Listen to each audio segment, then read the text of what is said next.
My name's Jared. I'm a brand ambassador for AEONrv for some of these East Coast shows.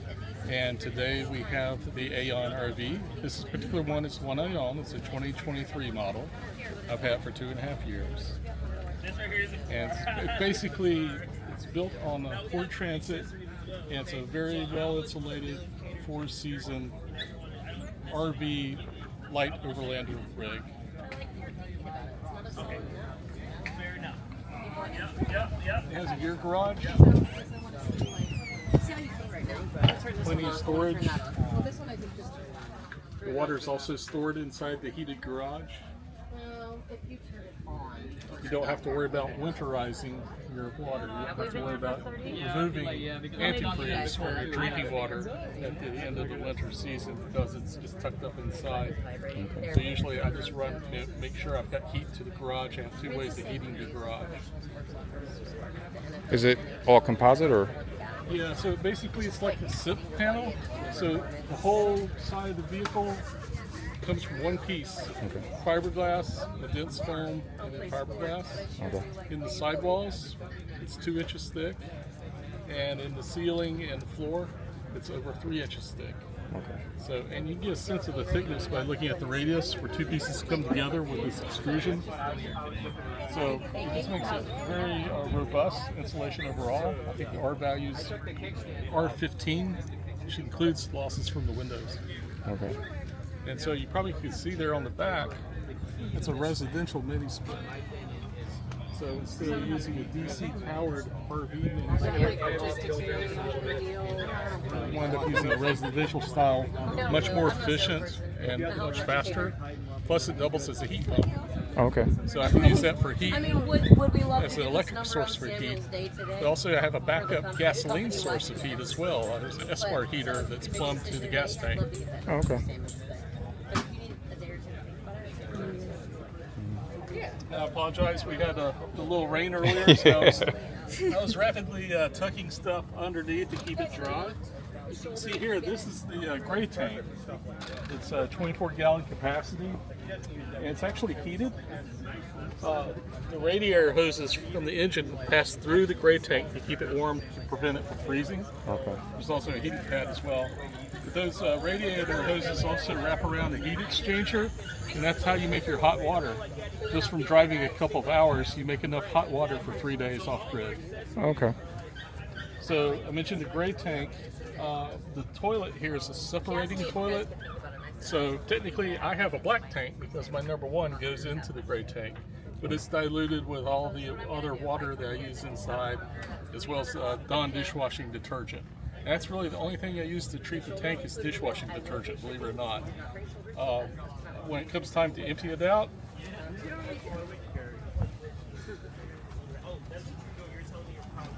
that's my super slinky 15 feet of garden hose. Oh, really? Yeah. That's all there is to it to empty it out. Okay.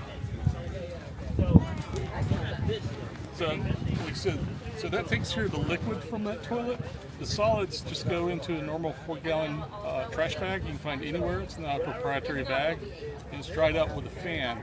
So the fan is vented to outside, so the smell is kept to the outside, but it dries it out, much like dog poop when it gets dry.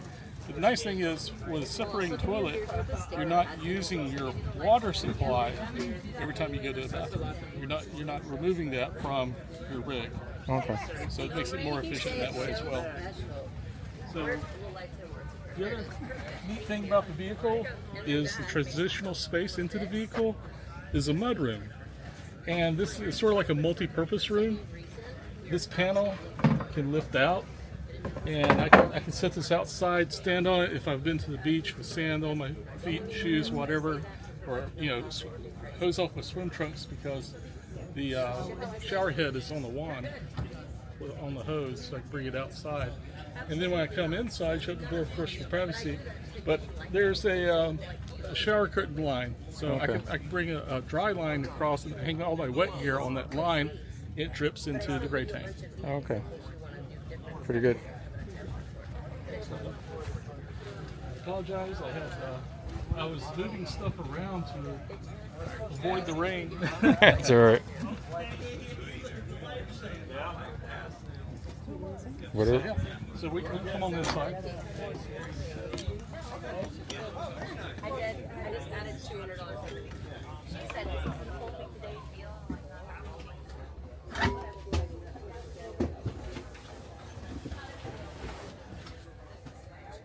So I'm in the dinette area. It's a wider space than what a comparable band would be like. So it's nice, just simply because you can be completely out of the way from somebody who's using this space. This is the kitchen area, of course, right across from me. The bed in the back is a standard queen, so there's no proprietary size for the mattress, anything like that. And there's just lots of storage throughout.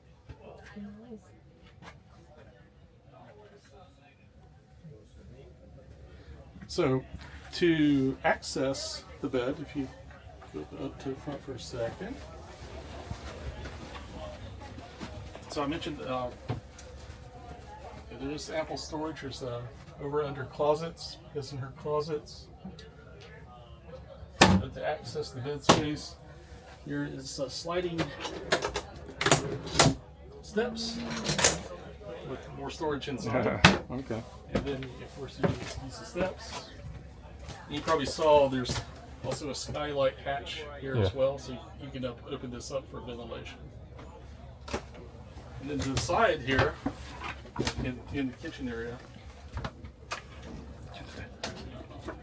we have a pantry. Oh wow, a lot of space. And then up here is the microwave, and then more storage. So I usually have a coffee maker, air fryer, and some bowls up here. So there's no stove per se. I usually use like a induction plate because if I'm cooking outside, anything with splatter or smells, I won't throw that outside. But I usually use like either a Instapot. I mentioned the air fryer as well. Okay. So, And what year is this? this is 2023. 23. And you said it's made in Reno, Nevada. Nevada? Yep. By AEONrv. Okay. They've been in business, I'd say, probably about 4 years now, I would say. And do they have different models, or is it This just is the only model. just the only one? They've made over 150 of these. Same chassis, same layout. And they make incremental improvements. This is the only model. One thing that I've really liked about the company is no sense of like, oh, I bought it and then I learned it. If I just waited another year, 6 months, I would have gotten next Another year's one. upgrades. Yeah.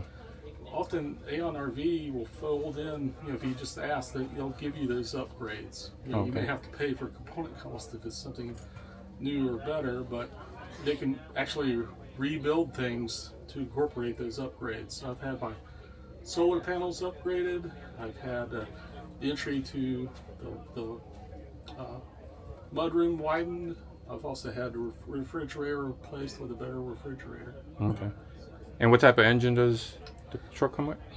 It's the Ford Ecotec. I believe it's 3.2 liter. So it's not a diesel? Not a diesel. It's gasoline twin turbo. Okay. And what do they start off at? Price wise, $225. Okay. Okay. But you're getting a very comprehensive build, and to me the best thing about it is just the quality of the insulation. It truly makes it four season by having the thick insulation in the walls and the ceiling. The air conditioner works much more efficiently to keep the place comfortable. Okay. You're not having to expend as much energy to do that. Okay. All right. Well, I appreciate you showing me the RV, the truck. Very good. Thank you. Thank you. for dropping by. All right.